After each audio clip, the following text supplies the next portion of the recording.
Alam mo, Pepe, ako ay nasa 28 taon pa lamang. Kasal na ako at may 2 anak. Kasalukuyan ako nag-aaral sa mataas na paaralan sa kolehiyo. Dito lamang malapit sa aming tinitirahan. Sa edad na 19 pala ay kinasal na ako sa aking asawa. Hindi naging madali ang buhay namin noon. Dahil batang-bata pa ako, hindi ko alam paano magluto ng ibang putahe at maglaban ng mabango at maglinis ng walang bahid. Sa 2 buwan pa lamang mula ng aming kasal ay nalaman kong nagdadalang tao na ako. Sa kabilaw ng walang karanasan, natuto akong alagaan ng aking sarili para mailabas ko ng maayos ang batang nasa aking sinapupunan. Sa edad na 20 ay naging isang ina na ako. Masaya, ngunit sa kabila noon ay may hirap akong nadarama sa aking kalooban.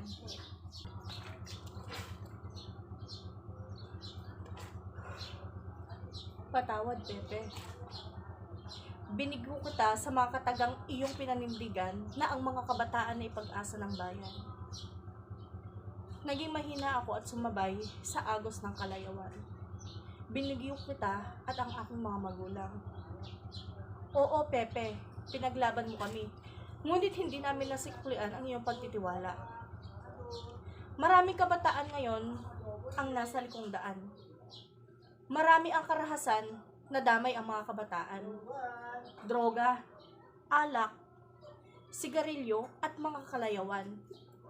Nakakasawa ng manood ng telebisyon sapagkat sa bawat aking panonood, kabataan ang nasa laman ng mga balita. Oo, Pepe, malakas na ang boses ng kabataan. Ngunit marami ang gumagamit nito, pero hindi sa maayos na paraan. Patawad, Pepe. Alam mo, Pepe, sa kabila ng aking kinasadlakan, pinagpapatuloy ko ang aking pangarap, hindi lamang para sa aking sarili, kundi para sa mga batang binigay ng may kapal sa aming mag-asawa. Ang kalooban ko ay nahihirapan sa mga oras na aking iniisip na hindi ko kayang bigyan sila ng magandang kinabukasan. Kaya ngayon, nagsusumikap ako. Tapusin ang kolehiyo upang magkaroon ng permanenteng trabaho.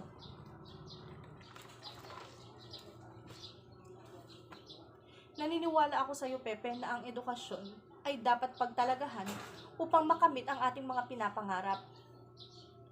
Alam ko, Pepe, hindi pa huli ang lahat para sa akin. Alam mo, Pepe, hindi na din maganda ang kalagayan ng politika sa Pilipinas. Marami na ang korap at matatakaw sa kapangyarihan.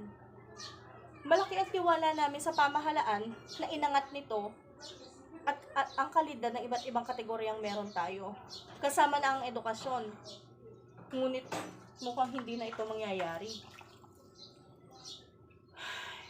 Alam mo, Pepe, nasa 2 sa huli ang Pilipinas sa pinakamahina sa pagbasa. Anong nangyari sa ating kabataan na iyong pinaglaban? Ano ang kanilang sinadlakan? Nakakalungkot, nakakapanlumo, nakakapanghina ng kalooban. Ganitong sitwasyon ang haharapin na kinabukasan ng mga isisilang pa lamang na kabataan. Sana ay narito ka, Pepe.